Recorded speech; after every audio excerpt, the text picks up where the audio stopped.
I won't go right back to the beginning because I would still have you sitting here listening to me at midnight. I don't care how big your bum is. I'm far too worrying about my own. What if people don't like what I'm saying? Mm-hmm. What if people don't believe in me? What if I'm not good enough? Yeah. I said, oh, apparently I'm going to Bristol. He said, why are you going to Bristol? I said, I don't know. By this time I was working in the gym, and the day before I had actually deadlifted 70 kilos. I thought, you can call me many things in my time, but frail is not one of them. I'm very proud to be British. I love being Scottish.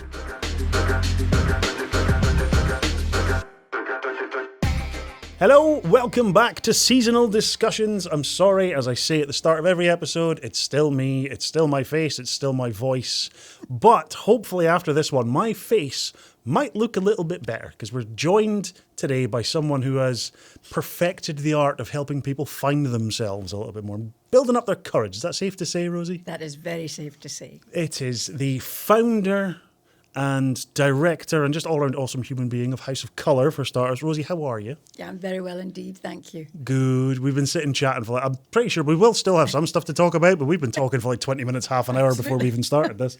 If we could have recorded all of that before we got started, it would have made our lives a lot easier. Links to finding House of Colour, Rosie and ourselves are all down below in the description. But, as always, I just want to get to know you. We want to find out a bit more about you. So how did you end up where you are now? You've got so much stuff going on. Tell us a little bit more about your backstory. Well, I won't go right back to the beginning because I would still have you sitting here listening to me at midnight tonight. Because when you get to a certain age, you've got quite a lot of history to share. I can imagine. I'd be fine listening to it, but it would probably take a while to upload to the internet afterwards. No. So what I do is I speak about the phone call. Okay. So I was married in 1972 to my first husband, who subsequently worked with Shell. Mm-hmm. And we had lived for 4 years in New Zealand, which was a dream posting, 2 years in Saudi Arabia. Mm-hmm. Pause. And then we went, he was finance manager on the island of Borneo. Okay. And kind of a Walter Mitty existence because we lived in camp. Hmm. And I spent my life on the water, sailing, or on the golf course, golfing. Ended up as ladies' captain and being one of the best crews sailing. However, I say at that point in time that I was traded in for a younger, blonder model. But I will tell you subsequently what my business coach now tells me what I have to say. But anyway, so it just so happened that I received a phone call one day, and this voice on the other end was the guy that I was sailing with. And he said, now, Rosie, I hate to tell you, but your husband and my wife are in Singapore together. I went, oh, no. I said, my husband is up there with a friend who was staying with us, and he's on his way back to Australia. No. Dear. Your husband and my wife are there together. Right then. So, put the phone down, and I'm thinking, right then, well, now what's going to happen? Uh-oh. So, the bold hero came home, and I did say to him, you do realise I know where you've been and what you've been doing. And he said, yes, we're so in love. And I'm thinking, really? And I felt like saying, if you weren't the finance manager and you were a roustabout, do you think she would love you? Yeah. But hey-ho, that is a whole different ballgame. Anyway, so I came back to this country, and I could either have gone into victim mode and gone, oh, poor me. Yeah. And I didn't. I put my big girl pants on, and I went back into teaching. Okay. Worked my way up the greasy pole and ended up my teaching career as head teacher at Bankery Primary School and was there for, I think, about 8-9 years. And I'd always said that I would work till I was 65 to show younger members of staff that it could be done. Well, I got to 64. And then I thought, do you know this? No, it's time I went on. But one of the key things that allowed me to say, right, I've done my time in teaching is, or being head teacher, was that the House of Colour is actually a franchise. Mm-hmm. And my area was on the market. And I thought, you know this, I'm going to go for it. Do it. my mum and I could shop for Scotland, and I loved makeup, I loved colour and whatever. So I said to my predecessor, who was in our area, right, I'm ready to buy. So where are we now? 11 and a half years ago, I went and did my training. So House of Colour are brilliant. They do, at that point in time, you did 2 weeks of colour training and 2 weeks of style training. And then they go, off you go. And away Have fun. you go. Have fun. However, they're a brilliant company in that they keep your training up to date. So there's no year gone past that I haven't gone back and renewed my colour training, done more about my style training. We now have a brilliant guy, Paul Hetherington, who is our makeup artist that works with us. So we've been training with him. He comes up and he works with some of my clients. I see them eating out the palm of his hand because he is so personable. He's just wonderful.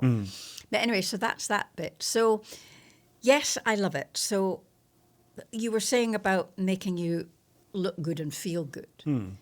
One of the things that I have noticed particularly about women is they are so concerned about what other people think, about how they look, about how they sound. And I go, do you know this? Stop it. I said, we're all beautiful. We're all beautiful on the inside. It's just what you see on social media that makes us think differently. Yeah.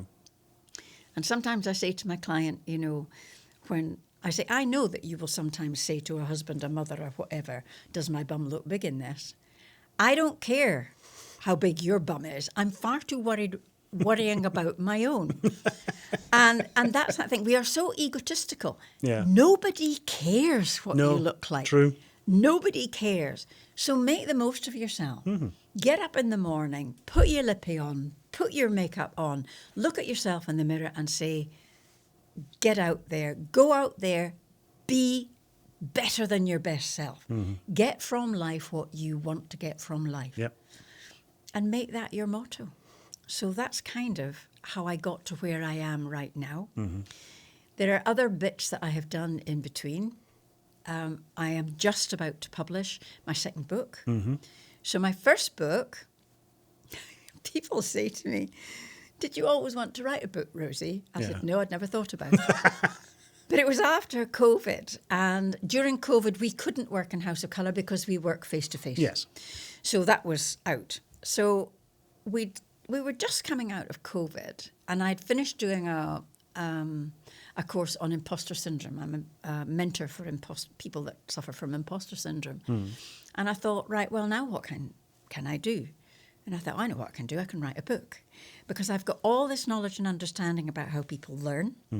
I've got all of this knowledge. I'm also qualified as a transactional analyst within the educational field. And now I am a mentor for people that suffer from imposter syndrome. I can write a book. So I thought, right, what will I call it? I know what I can call it. I can call it Behind the Mirror, What Others Don't See. Yep. Because we all have this persona that people see, but nobody knows what's going on in here. True. Very Nobody knows what it takes other people, for example, to walk in here and speak to you for 40 minutes. I'm fine. I could keep you talking here for hours. But there'll be others that will be there that will go, oh my goodness, what if people don't like what I'm saying? What if people don't believe in me? What if I'm not good enough? Yeah. The what ifs come in. And I've recently been doing a course as well with a lovely, lovely lady called Claire McPherson. Guess what? She's a Scot. Lived in New Zealand as well. Interesting. And she's been a coach for about 20 years. And I was doing a co-coaching session with somebody within the group. And I was saying, you know, we all have that what if moment in our lives. And the girl that I was co-coaching with, she said, do you, Rosie? I said, not often. And I said, but you know what, I could go down this, that I'm nearly finished my second book, and the temptation to go, what if they don't like it? Yeah. What if they think I'm... And she went, right then, Rosie, how about flipping the what if? What if they love your book? What if they want to come and work with you as a coach? Yeah. What if they go, how did I not know that this woman existed beforehand?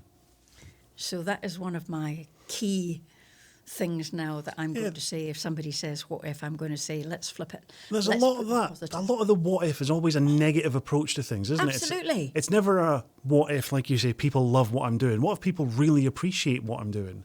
It's always a what if they don't like. I've never actually looked at it that way before, but the what ifs are always a very negative. negative approach to things. There's never a what if positive, which is a shame. No. And even if you look at it as an opportunity of starting a business or writing a book, it's, everyone always says, oh, what if they don't like it? It's like, yes, but what if you never wrote it? What if you never took that first step? What if people never got the opportunity to open the cover of your book? Exactly. What if they take one piece of information or thought or reflection from your book and it makes a difference to them? It's a lovely way of looking at things. Taking that same question, but just making it a positive aspect instead of a negative side of things. It's very exciting getting your first book. I should actually have brought it with me to show people. My first book. I want one on display in our back. Yeah, that's next. We've got House of Colour. I'm going to get behind the mirror on here. So the next one, though, but I've just I've pushed the button for the proofs. Nice. And this one is called Beyond the Mirror Reflections. Okay. And this is about, it's not quite a sequel, but it is almost a sequel because it's going way, way back into all the messages that we received as youngsters. Yeah. So, for example, my mum nearly died when I was born. I was 2 weeks late. Okay. I think is why I'm always on time now. And so when I was born, she had a pulmonary embolism and nearly died. Now, I didn't obviously know that at the time. No. But subsequently, my father would say to me, of course, your mother nearly died when you were born. Now, somewhere between my dad saying that, who was a GP, I mean, he didn't mean it in that way. Yeah. I interpreted it as you nearly killed your mother yeah. when you were born. Now, that influenced me for a long, long time. The other one was that I failed my 11 plus. Now, you won't know what an 11 plus is. I was going to say, I definitely missed them. Yeah, not something I ever had to do, but I think I've heard my father talk about it. Yeah, and I failed my 11 plus. Now, nobody ever said I was stupid. Nobody said that. But I had gone to one of the private schools in Aberdeen, and my mum said, you are not going into a B stream.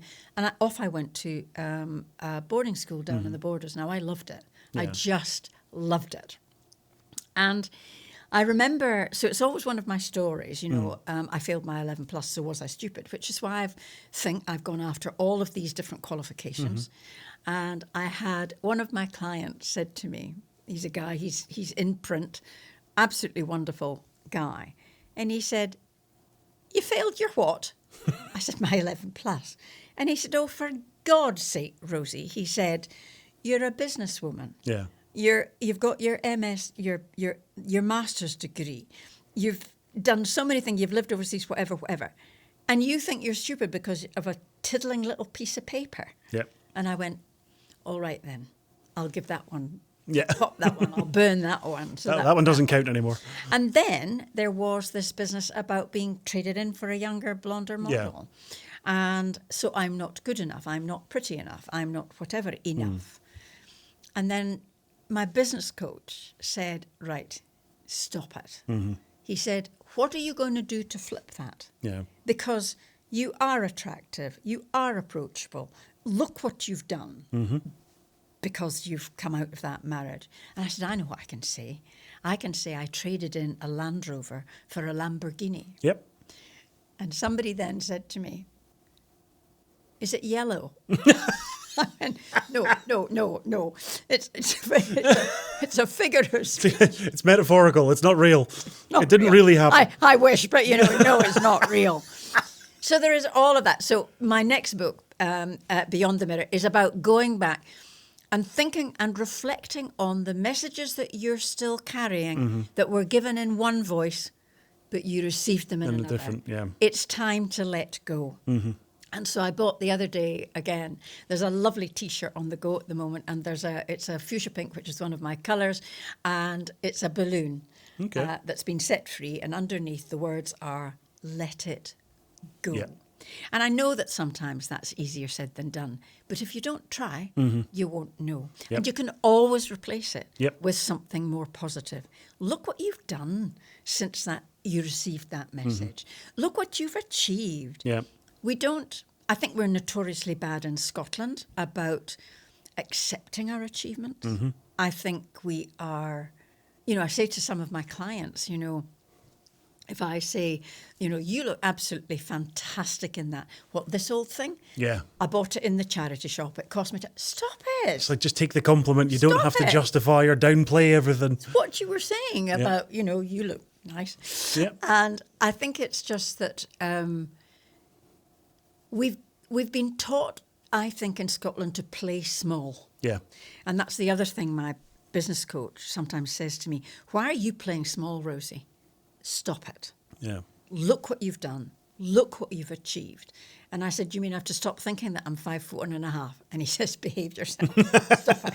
Think large, think big. Because for me, it's people will say, I may only be 5'1.5", but I have a big presence. Yes. And that's what he says. You remember that big presence. You remember how inspirational you are to so many other people. Yeah. And that's when I come on to my next little bit of I've got a thing about ageism. Okay.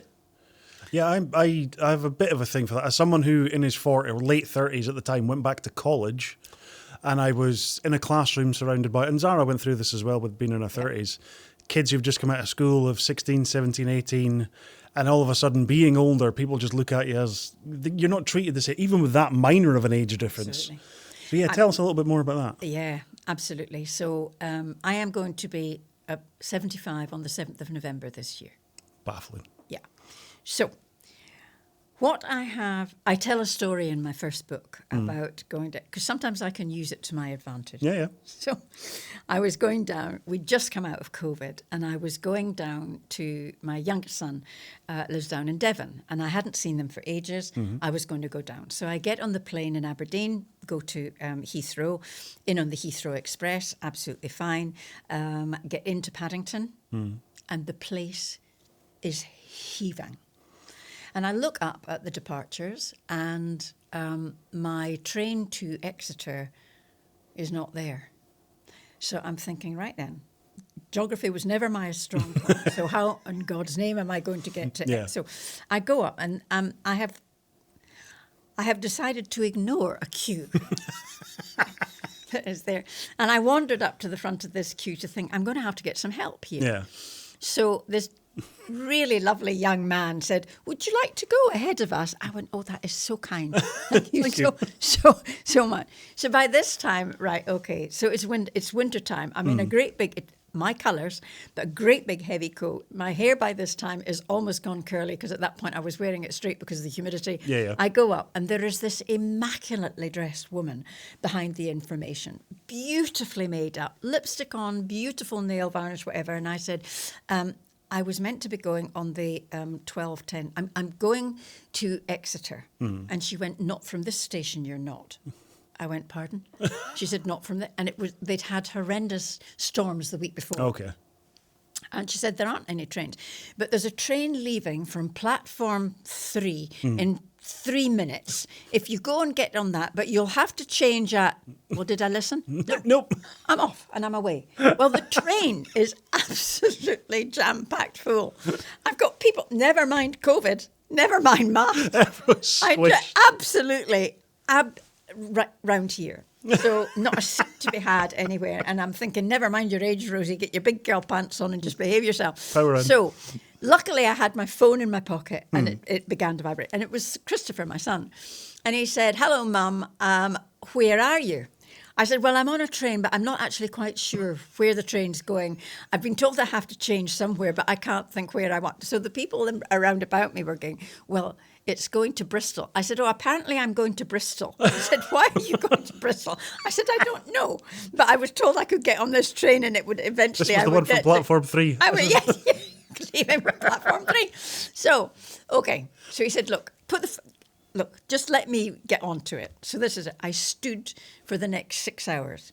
So I stood from Paddington to Bristol, from Bristol down somewhere or other, and eventually I got off at Taunton, I think, and my daughter-in-law was going to be there to meet me. So I get off at whichever station it was, and she'd already said, look, Rosie, come out the main door of the station, and you'll see that the car park is just to your right, and we're there. There's no room in the car park, so you're going to have to come to us. So I go out, I turn right, and there isn't a car park. So I'm going, right, well, we've got a wee bit of a problem here then. Slight issue. So I went back in, and here is another immaculate. If you've read the Thomas the Tank Engine books, there's another fat controller at the station, immaculately dressed, beautiful makeup, fantastic nails. So I'm speaking to Sally, and I said, Sally, there isn't a car park.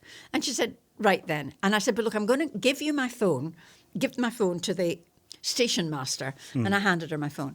So I kid you not, by this time I am not a particle of lipstick on, really curly, standing for the last 12 hours it seemed. And anyway, so this lady, I kid you not, looked me up and down, and she went, well, she is a bit frail. I went, excuse me. I beg your pardon? I said, by this time I was working in the gym, and the day before I had actually deadlifted 70 kilos. I thought, you can call me many things in my time, but frail is not one of them. So anyway, so I had to go in an underpass. But anyway, Sally came round to find me. So it has become a family story about, you're looking a wee bit frail this morning, Mum. Yeah.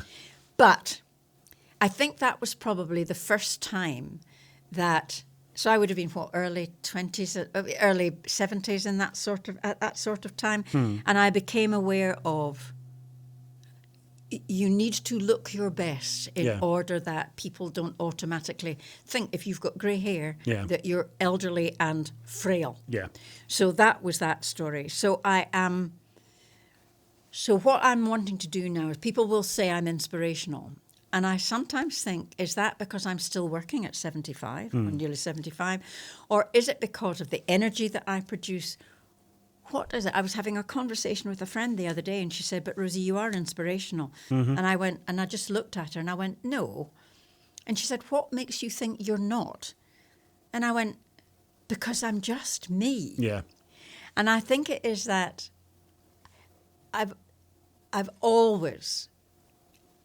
I was extremely fortunate being brought up. I was well loved. And I think about that generation. So I was born in 1950, coming up through the 50s. Your family was all around you. Yeah. Everybody was glad to be alive after the Second World War. We were all appreciative of one another and what everybody did. And so I never, ever thought that I was anything other than special. And I've grown up with that. Yeah. And I think that has been transferred, apart from failing my 11 plus, apart from being traded in for a younger, blonder model, and apart from being told that I'm frail, I still have that joie de vivre. Yeah. Every day I get up, I think, right, what am I going to get up to today? Yeah. Do you think that plays down, that aspect of people saying you're inspirational and that you're a role model for a lot of people? What we said earlier about that whole being Scottish and not accepting the best things that people say about us kind of ties into that as well, doesn't it? Because you never see the best in yourself. No. None of us ever do. And I guess that's what your books and your stories are all kind of tied back towards, isn't it? Absolutely. It's not, we just can't sing our own praises. We are terrible at taking compliments as well. Unless anyone insults our tap water, then we get really defensive. Scottish tap water is the best. Yes, it is. But beyond that, we are terrible at taking compliments for stuff. I think it is too that what we will say, and what I learned through imposter syndrome and about your identity. We're very willing to kind of, I'm not really. Yeah. Until somebody tramples all over your identity. Yeah. Now, I have a British passport. I'm very proud to be British. I love being Scottish. Yeah. And if anybody tells me that Scotland isn't good enough or whatever, I mean, I'm not a nationalist, but I love being Scottish. Yeah. And if anybody decries us in any way, I beg your pardon. Yeah. Excuse me. Yeah. So I think we were born, and certainly don't brag. Don't blow your own trumpet. Yeah. Just don't get above yourself. Yeah. Just just remember who you are. And I think with that upbringing, we have become loath to go, look what I have done. Yeah. We're a very grounded nation in ourselves. I think we are. We're very grounded, and I don't want to say humble because everyone has things. You know, we're very proud of what we have. I think we But are. we're not. And like I still say, I mean, obviously you've mentioned golf and being a ladies' captain before. Scotland is the home of golf. It's one of the things we do the best. Yep. But we don't promote it outside of Scotland itself. There's no, like, it's one of the biggest tourist attractions in the entire country, and we don't put enough money into the tourism and progression and development of it. Absolutely. So we're proud of what we have, but we do nothing to promote and develop what we have, sadly. I know, and you think about the castles, you think about the Yeah. whiskey, you think about the beautiful scenery. Oh, goodness. Yeah. The beaches, you know, the West Coast, Highlands. Absolutely fantastic. There's just so much. I mean, as someone who had born and raised in Scotland, half my lifetime south, half up here, but I saw Loch Ness for the first time after I got married, whenever year it was, divorced again now, but I can't remember what year we got married. But even then, someone who'd been here for 30 plus years at that point in time, I'd never seen it. Yeah. And I'm like, how, I don't want to say ignorant, but how oblivious are we sometimes to that beauty that we have around us? We just take it for granted. We're like, oh yeah, we know it's there, it's fine. 'Cause it's there. We can do it tomorrow. I'm going to tell you another funny story about me. Yes, So please. my next challenge is I'm going up Kilimanjaro. Okay. So there is a charity that I hadn't heard of called Kidscape. Okay. And it's to do and support and bring awareness to child bullying. Yeah, yeah. And my hairdresser, Andrew Barton, is an ambassador because he was very badly bullied when he was a child. And he was cutting my hair the last time, and I was telling him about my skydive, which Yeah, I'll yeah. mention in I was a going to minute. say, there's more to going as well as the mountain And climbing. I said, I couldn't do that. But he said, I'm going up Kilimanjaro. And we're trying to get 40 people to do that because Kidscape will be 40 years old next year. Yeah. I said, I'll come. And he went, what? He said, I'll come with you. And he went, right then, are you being serious? I said, I'm absolutely being serious. So that was fine. So I'm in the groove. So that's another big story. You'll have to have me back to tell Oh, you you're about Kilimanjaro next you have a whole series just about you at this so, rate. so the interesting thing is that the naysayers begin. Oh, that'll be hard. And I am going to swear. And I said, I know it's going to be hard. That's why I'm doing it. Yeah, quite And right. somebody else said, would you not sooner go up Ben Nevis? And I went, if I'd wanted to go up Ben Nevis, I went, well, going up Ben Nevis before now. Yes. So it is that bit about when you, that's another thing that I think we're not so good at. And I think that's more a British thing, not only a Scottish thing, is that we're not good at automatically saying when somebody speaks about a challenge that they're wanting to do, so to say, oh my God, you're fantastic. Yeah. Oh my God. So the people that know me go, well, there's your third book. Yeah. I'm going, look, I haven't even got this one quite yet, you know. Just wait. So, but somebody had said to me that after I jumped out of the plane, is there anything you can't do? And that's going to be the title of my next book. Is there anything you can't do? And I'm going to, then the subtitle will be, if I can do it, you can do it. Yeah. And that one I think will be inspirational. And it's all about visualization. It's all about, there are two things that might stop me getting from the top. One of them is altitude sickness, which I'm taking the drugs, believe you me, anything to get me to the top. I said, if I have to crawl up on my knees, I'll crawl up on my knees. And if I have to come down on my bum, I'll come down on my bum. And the other one is mindset. I'm not even contemplating mindset. Yeah. Or that I might fail. I'm not going to fail. If you start looking at it from that side, you've beaten yourself already. Absolutely. Yep. I am going to the top. I am visualizing. Mind you, I'll tell you another funny story. I was visualizing myself at the top and I fell over when I was walking to the top. And it was so sore. I went down on my knees and I'm thinking, and I'm not going to fall on my way up Kilimanjaro. I am going to the top. Yeah. I will get there. So it's that bit about mindset. And I think that is maybe why people use the terminology inspirational to me, because my mum always said, oh, for goodness sake, Rosemary, if she was cross with me, Rosie, you're like a terrier with a rat. So for those people that don't know what terriers are like with rats, if they get hold of a rat, they keep a hold of it and they shake it till it's dead. I was going to say that's a whiplash until it's gone. Yes, absolutely. So there's that bit of me, and so there's a story that I received when I was young that was positive, and I have taken with me all my life, and that is actually, I've just had a light bulb moment. That is probably why I am the way that I am. Yeah. That I held that message close to my heart. You held it almost as if it was the rat in the first place. You clinged onto it and didn't let it go. Exactly.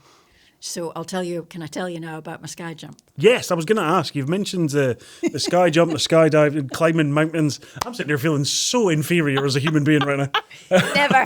Look what you've started. Well, this is true, and it'll never end. Tell us a bit more about that. What was it and how did it come about? So, my business coach said at the beginning of the year, right, well, what about goals for this year? I said, fine. Well, I haven't done a lot to fundraise. My mum and her sister went with Alzheimer's, which in a way is why I'm still working. Yeah. So use it or lose it. So that is why. And I said, I'm a bit scared of heights, so I'm going to go and do a sky jump. And he actually said, oh, that's interesting. He said, I'm scared of heights too. I'll come with you. Well, we never managed to get our dates together. Anyway, on the 15th of June this year, I set off to Glenrothes in Fife, and I did my sky jump. So people were saying, why are you doing it? I said, because I'm scared of heights. And they went, so you're going up to 10,000 feet and you're going to jump out of a plane. I said, oh, it's all right. I'll be carrying my instructor on the back. I'm bringing sat-nav with me. It'll be all right. That's all right. So anyway, so I got there early and that was fine. And I knew that luckily, I didn't do too much research into actually what the sky jump entails. So put yourself off before you well, exactly. So I then went down and I reached the gates first because it's a first come first serve basis, and I thought if I could just get there first and I can be up first so that I won't lose it, that I won't lose my confidence in going. I went by myself. Ken, my husband, said, "Do you want me to come?" I said, "No, I don't, because you'll fuss." And I said, "I'll be fine." So that was fine. In first, got my paperwork all done. There it was. Okay. So we then do the briefing, which was interesting, So Lucas, who actually ended up being my instructor, as they're called, it reminded me of Billy Connolly, because at one point he said, if you do what we tell you to do, you'll be fine. If you don't, you'll die. So I went, I'm very obedient when I need to. Okay. So one of the funny things was they say, you'll sit beside this open door of the plane, right, at 10,000 feet. Yep. And I'm thinking, I like flying, but normally the door is closed. Yes. So he said, you sit and you'll tuck your feet underneath the plane. So when I knew that it was him, I said, look at he is 6'4". I said, look, is that bit about tucking your feet underneath the plane? Have you seen the length of my legs? They ain't going anywhere near underneath a plane. And he went, Rosie, don't worry about that. It's just so that you're in the right position. All right, okay. So you get in the plane. Well, I walked towards the plane thinking, and you're in this, your harness. And the most unpleasant bit about your harness is that you've got two leather straps about this thickness between your legs. So I'm already walking as though I've wet my pants, which I hadn't. I was going to say, you might have been one of the only people who hadn't by that point. Yeah, and we walked on, and I'm looking at how I've got to get up into this plane, because they're tiny little planes. Yeah. He said, don't worry, Rosie. So he just took me by my harness and got me into the plane. Well, thank you, Lucas. Okay, so he then gets in the plane, and I have to sit on his knee. You know, it's just as well I didn't do the research. So I'm sitting on his knee, and that's fine. And he shows. So he was going to do my videoing for me. He said, "Do you want a video?" I said, "Absolutely," because I probably won't be doing this again. So he brings his wrist in front of my face, and he said, "Look, we're at 3,000 feet," and you can hear me saying, "Oh well, only another 7 to go then." So that's fine. So, and in the meantime, there's another cameraman standing that was going to take. So there are 3 of us that are jumping with our instructor strapped to our back, and this guy is incredible. Well, at one point he was sitting on my feet, and I thought, well, I ain't going anywhere now then. But he opens the door at probably about 9,500 feet, and I'm thinking, right then, this should be interesting. And he then stands with his back. He's standing at the door with his back on the way out and still chatting to us. And he's chatting to the pilot and whatever. And he said, right, to the pilot, are you ready to go? Yeah, the pilot's ready to go. Fine. So who's going first? Right, you're going first. Right, Shuggle over here. Okay. And I'm thinking, oh, my goodness gracious me. Okay, it's probably going to be my turn next. Okay, so the cameraman goes off backwards. Yeah. The first girl goes, that's fine. And Lucas says to me, right, shuffle your way forward. So, of course, I'm still sitting on his knee, so a shuffle moment. The worst bit, well, all right, the second worst bit was actually when you have to sit at the door with your legs in the open. And I had already said to Lucas in my video, I know about you lot. You'll say you'll count 3 and we'll go on 3 and you go on 2. Or you actually say you'll count to 3, but in actual fact you don't. You just go 3 and Just you go. He didn't even count because he knew what I would go. So he rocked me. And the next thing I knew, I was actually out of the plane. But I don't think I could have been listening terribly accurately at the training thing, because what you don't anticipate is that you go out at an angle. Yeah. I'm going, oh my, because if you don't, the tail fin of the plane will take your head off. Yeah. Not a problem. He says, don't worry, if that happens, we'll put your head in a bag and send it off to your nearest and dearest. Thank you, Lucas. He was wonderful.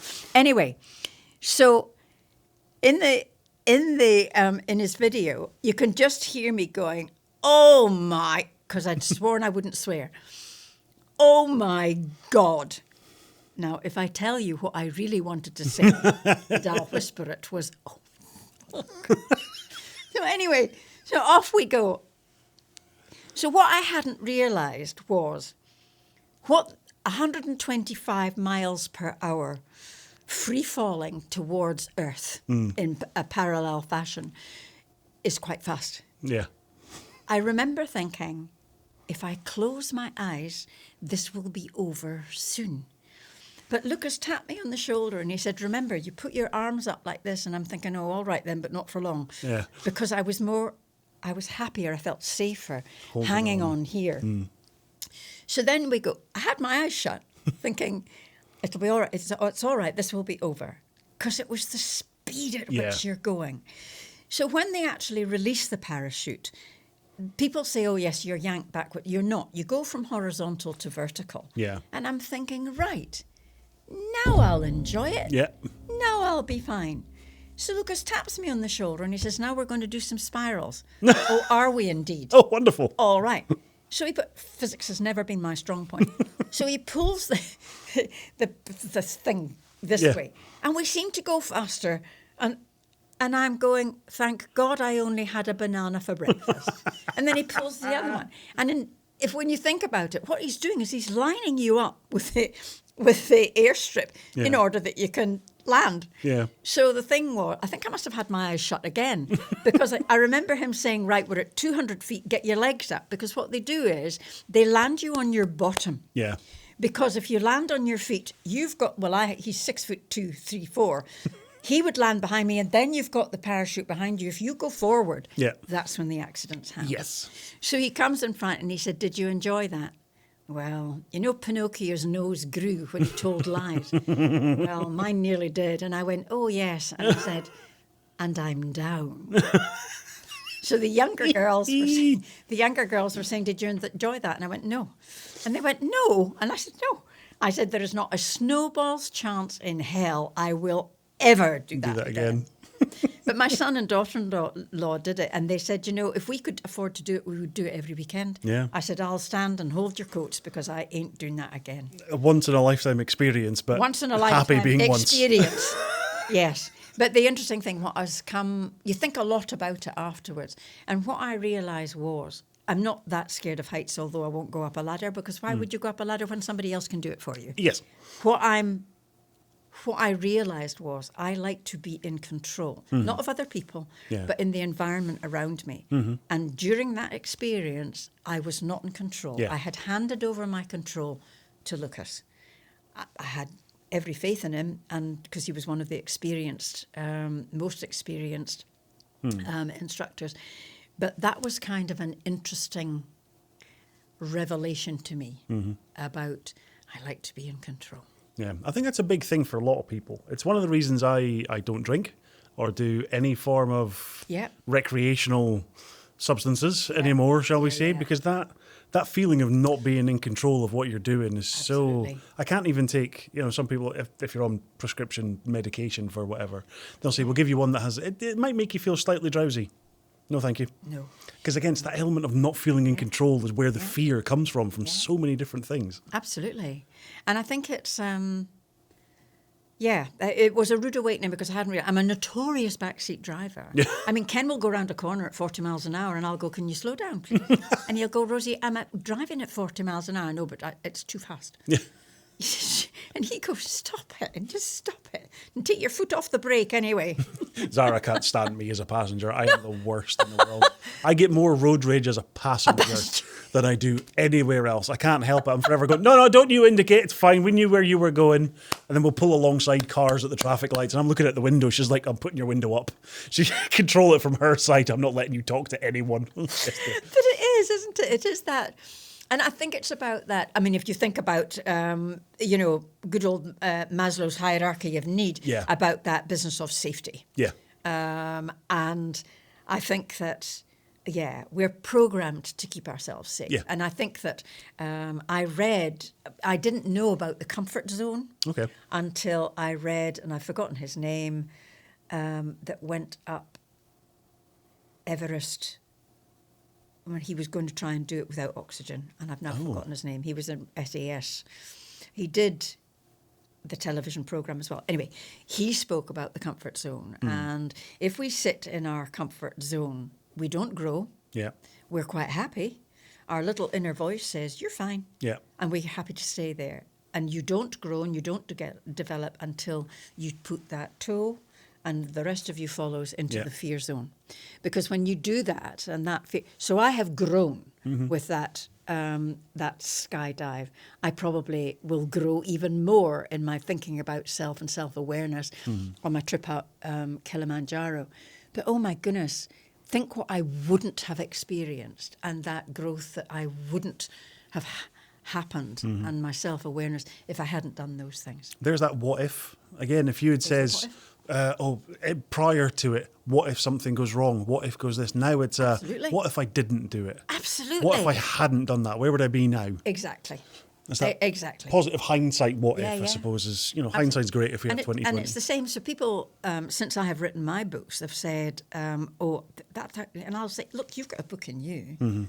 And they'll go, all right. And I said, it involves a lot of self-discipline. Yeah. You have to sit down for at least 2 hours a day and write. And I did an initial course with Michael Heppel, who is fantastic. He's written a number of books. And one of the first books of his that I read was How to Be Brilliant. And, we're inclined to say, if somebody says, how are you today? I'm fine. Yeah. He says, no, the answer is, I'm brilliant, thank you. And he said, in order to get your book to the stage that you're ready for it to go to print, is sometimes, and excuse me, this is his words, not mine, I use them quite a lot, is you have to write shite. Yeah. And he said, because in amongst that shite, there will be a nugget in there that if you hadn't written shite, you wouldn't have found that little bit. Nugget. And you can apply that to whatever you do in life. That you can muddle along thinking, oh my God, this is absolutely so boring. But in there, or you can have a conversation with somebody and think, I just want to go home now. But in there will be this little nugget, or that person that you've thought was, I don't know that I've got anything in common with that person, will say, but I can introduce you to so-and-so and so-and-so. So you behave yourself. You behave yourself. And it's that ability to listen out for that nugget and go, wow, I hadn't thought about that. Or, oh, I hadn't thought about her. Or, oh, I could do that. Or, oh, I could incorporate that brilliant model into my own business. So I think it's about so what my coach is saying about me, about moving more into more of a coaching mode about your self-image, is about that deep listening Yeah. It's that ability to listen deeply. Which, because we live in a world full of social media and smartphones and whatever, I think we need to develop that more. We need, says she, who's probably spoken for at least an hour. You know, it's that bit about when you are listening to somebody, listen deeply. I think it's that difference between, there was a phrase that always stuck with me in regards to listening, is there's a difference between listening and waiting for your turn to talk. Correct. And that bit about, I went and saw, listened to Sir Chris Hoy. Oh, yes, yeah. I saw you post about that, actually, yeah. Yeah, and I listened to him reading his book. His book, yeah. And so I knew his story and what he was probably going to be talking about. But what amazed me was, so they showed a clip of him winning his last gold medal. He was huge. The muscle. Yep. I mean, you could put both my legs together and that was the size of one. One of his, yeah. And the discipline it took and the mindset, of course, he speaks about that bit as well, about Steve, his coach. But what his humility was unbelievable, that bit of him. That what he finished off with was, he said, stop worrying about what's gone in the past. It's gone, it's done, it's dusted. There's no point of worrying about in the future because it may not happen. Live in the moment. Yeah. And I thought, and he finished with that, because he said, it's not just for cancer sufferers, it's for all of us. Yep. Live in the moment because tomorrow is not a given. Yep. And I thought, how humble is that? And I think we all need to be humble every now and again. I think someone, I can't remember where I heard the phrase, but they said life is a gift, and that's why today is called a present. Absolutely. You know, Absolutely. that's what you can't change what has happened. Nope. It's happened. Nope. It's done. Nope. And you can't, as much as we try and plan for or predict the future, you can't, because no one knows what's around the corner in front. You can hope for the best. Nope. You can work towards the best, but it's not guaranteed. Absolutely. This is what I go with if you're not doing a job that you enjoy or you're not doing something you enjoy, I get that it's very hard to stop doing something if you're ingrained into it and you've done it for so long.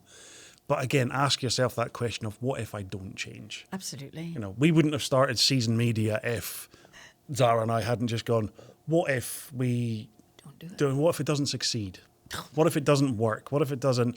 I wouldn't have the opportunity to sit and chat to the likes of yourself, Dr. Monica, Isabel, who I'll get on to just shortly. Yeah. And all the other, like Christy Murphy, Susan Renee, all these individuals who are people I would never have probably crossed paths with if I hadn't taken this journey. Absolutely. And getting a chance to chat to people like yourself is just, it's special. And your story is special. And I appreciate you coming on and sharing it with us. But Isabel, whose episode came out the week before this one is going, she has a couple of things that she insisted that I mention.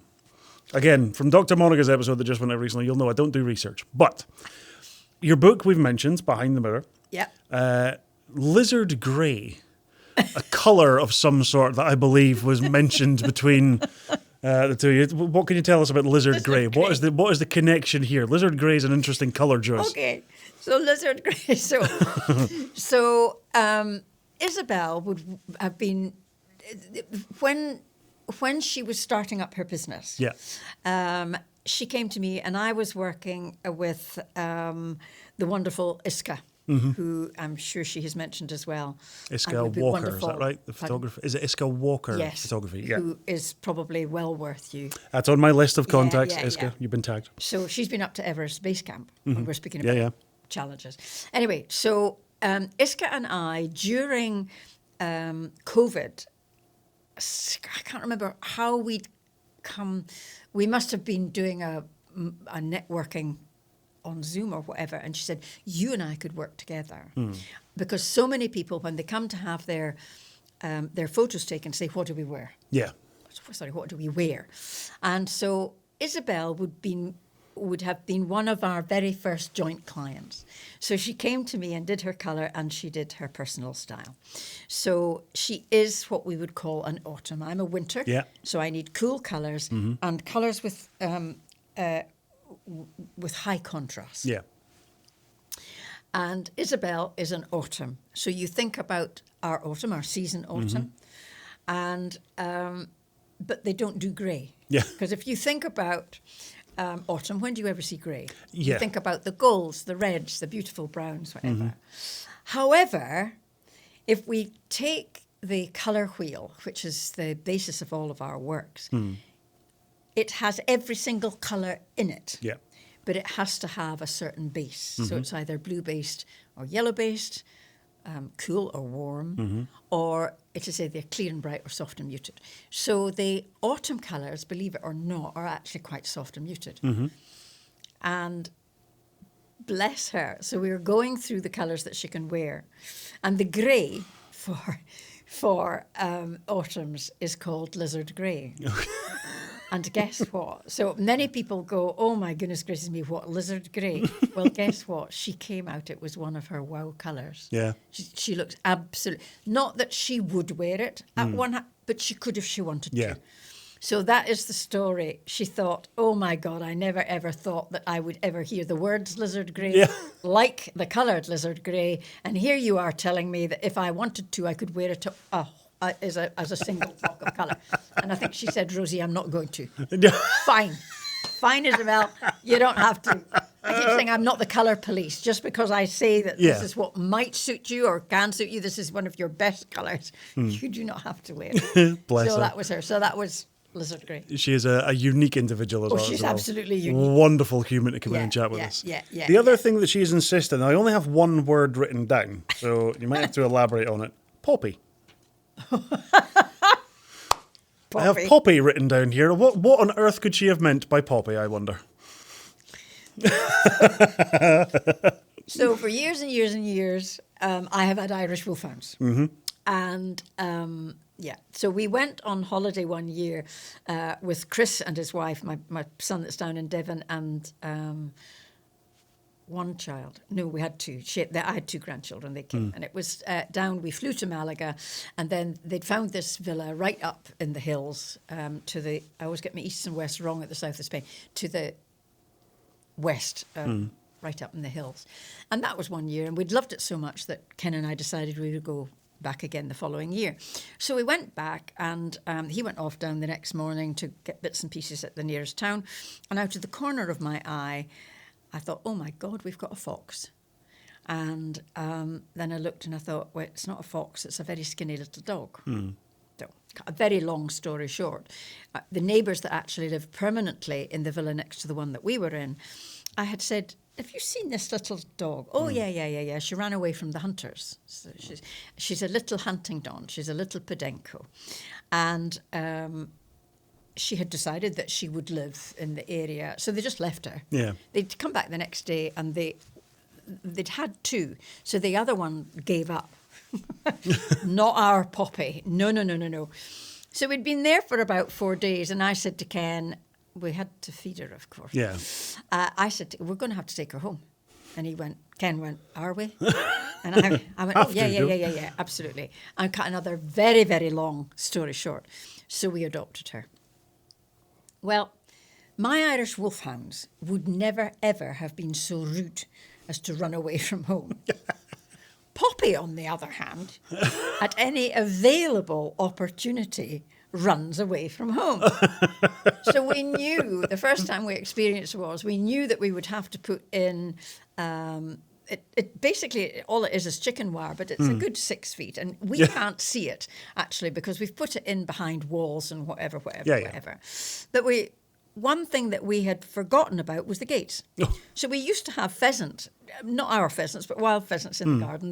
The wolfhounds thought, well, I'm not chasing that because it's going to fly away. Yeah. Oh, no, not Poppy. So Poppy one day was after a pheasant in the garden. It flew off over the gate, and she just went after it. And so there began the tale about Poppy. Now, because I had never lost a dog before, I was so embarrassed about putting her on Facebook and saying, guess what, folks? I've lost our rescue dog. What was worse was it was a rescue dog. I'd rescued this. Anyway, every now and again she would run away, and I would leave her for about 24 hours because she'd existed for a month on her own out in Spain. So I was never that worried about her. And when she was younger, we've had her now for nearly 9 years. So she's beginning to get a bit old and arthritic-y. But the other day, I thought, I could write, there's another book, How to Live with a Rescued Podenco. But the other day, I just said I was walking with her, and we can only walk her on an extension lead because she would be gone. And the other day, I was thinking, do you know this? She hasn't actually escaped for over 18 months. Great. We had a guy in cutting the hedges.